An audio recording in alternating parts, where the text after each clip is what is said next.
One of the major reasons why properly set out commercial field always have the right plant population is not as a result of luck, but it is as a result of proper planning and also as a result of carrying out proper post-planting operation. And this operation that ensures that you have the right plant population is what we refer to as the thinning and supply. And then what does supply mean? Supply simply means in a situation, this is one of the rows that we have here. Okay, this is one of the rows for our cocoa. If you look down this way 3 meters, you are going to find a cocoa seedling.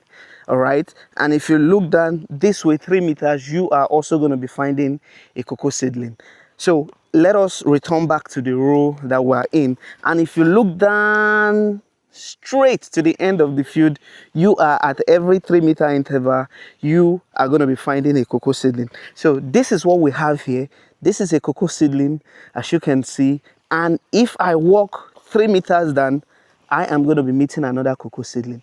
So if I walk another 3 meters down, I am going to be meeting another cocoa seedling. So what happens if I keep walking along this path and at an interval of 3 meters, I fail to meet a cocoa plant? It simply means that the cocoa we planted was not able to survive the transplanting shock, and for that reason we cannot leave out this very planting point empty, right? We must supply, and that is the reason why you must carry out your supply operation after your cocoa must have been established. So this is another point where the cocoa failed to survive, and if I go down again further, I am meeting another cocoa seedling, and if I go down again, I am also meeting another cocoa seedling. So this cocoa seedling has been able to survive the transplanting. If you see, you are going to begin to see new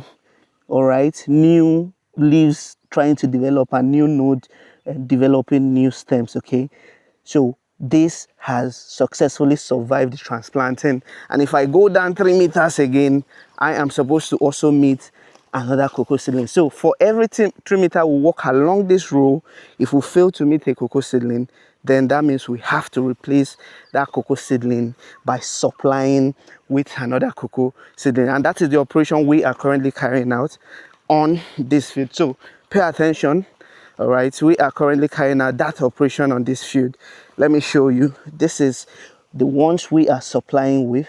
All right, and that is why you must always ensure you make provision for extra cocoa seedling when you are establishing your cocoa field. So we are going to be supplying that very point now with this cocoa seedling. And when you are supplying, you have to be gentle. You don't allow the earth to break. Be gentle. All right, so you open up gently and then you supply. Okay, so gently, and you make sure the cocoa seedlings are upright and you properly plant. Okay, so that has been successfully supplied, and that is how you are able to get the right plant population when your cocoa field eventually establishes. Okay, so, and that is why we say getting the best result from your cocoa field is not luck, but rather it's a well thought out plan that is properly implemented and executed the right way. Okay, so make sure you are doing your commercial field setup the right way in order to get the best results from your field. Peace and love, and make sure you are doing agriculture right. Cheers.